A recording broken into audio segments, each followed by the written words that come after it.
semuanya, kali ini kita akan belajar mengenai minyak bumi, terutama proses pembentukan minyak bumi. Minyak bumi terbentuk dari tumbuhan dan hewan yang mati, kemudian menjadi jasad renik. Jasad renik ini terbawa oleh air sungai bersama lumpur yang kemudian mengendap di dasar laut.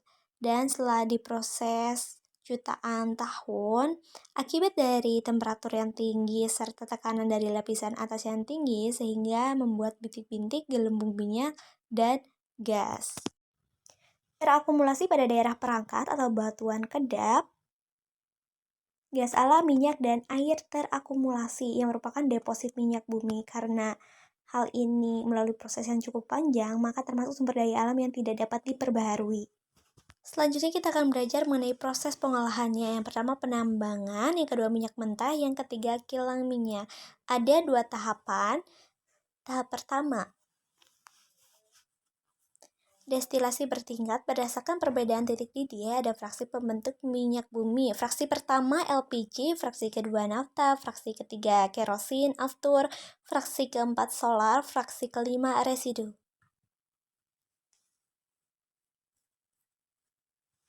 Tahapan yang kedua,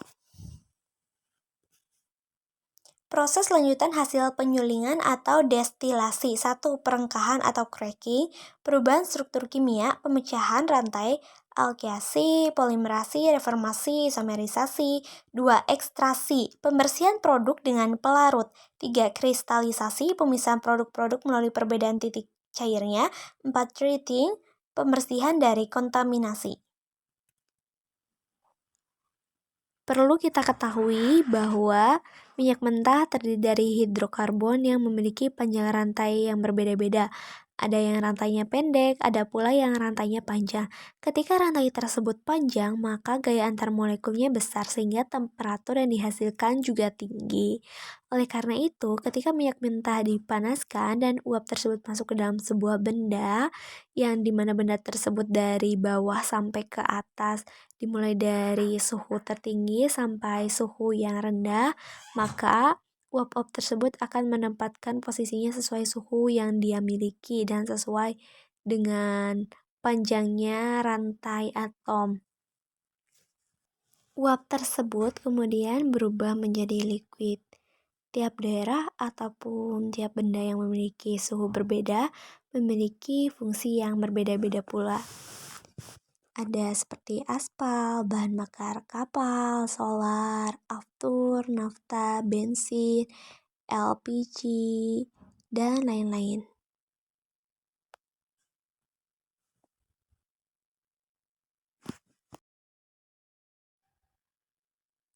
Selanjutnya, kita akan belajar mengenai fraksi minyak bumi dan juga kegunaannya.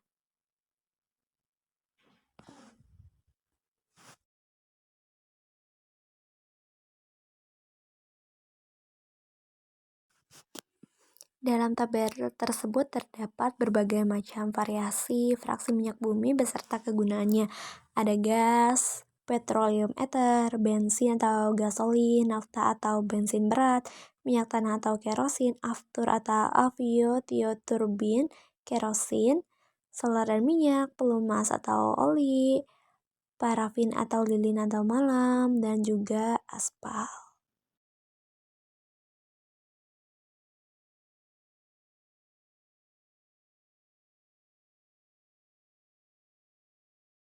Gelombang seismik tersebut.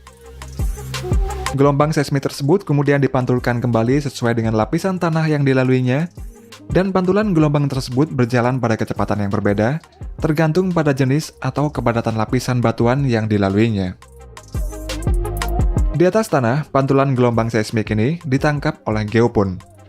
Geopon ini ditancapkan ke dalam tanah sedalam 30 cm secara manual, yang terhubung satu sama lain dengan kabel yang jumlahnya sangat banyak.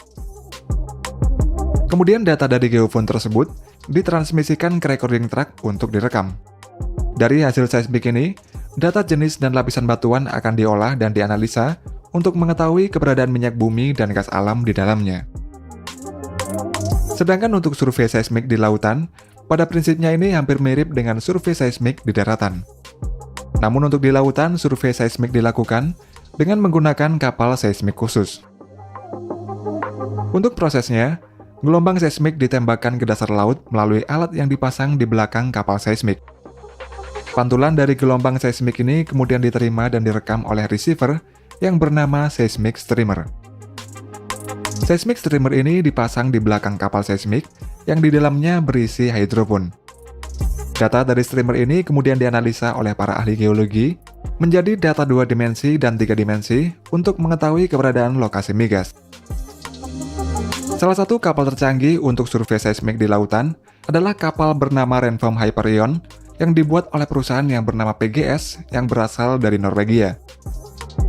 Kapal seismik ini dirancang untuk dapat bekerja pada kondisi yang paling ekstrim sekalipun, kemudian memiliki kapasitas untuk menarik streamer lebih banyak dibandingkan kapal seismik lainnya.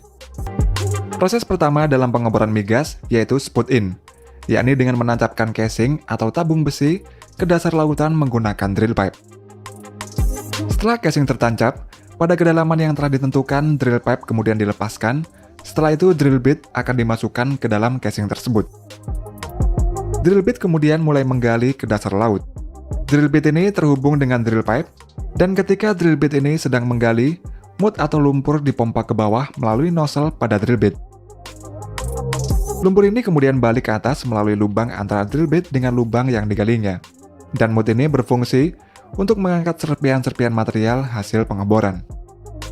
Selain itu, mud ini juga berfungsi sebagai pelumas drill bit agar tetap dingin, serta menjaga tekanan di dalam dan di luar sumur pengeboran. Setelah mencapai kedalaman tertentu, drill bit kemudian diangkat ke atas, lalu casing berukuran lebih kecil dimasukkan ke dalam sumur pengeboran. Selanjutnya, semen dipompa ke dalam drill pipe, dan semen ini kemudian balik ke atas melalui celah pada casing, dan proses ini dilakukan berulang-ulang sampai kedalaman yang telah ditentukan. Ketika sudah mencapai kedalaman pengeboran yang telah ditentukan, sebuah alat pengukur dimasukkan ke dalam sumur tersebut untuk mendeteksi keberadaan migas. Perforasi adalah proses melubangi lapisan semen sumur untuk membuka jalur minyak bumi dan gas alam dari reservoir menuju ke jalur produksi. Dan setelah itu, minyak bumi dan gas alam yang keluar dari sumur pengeboran akan dialirkan menuju jaringan pipa untuk proses pengolahan selanjutnya.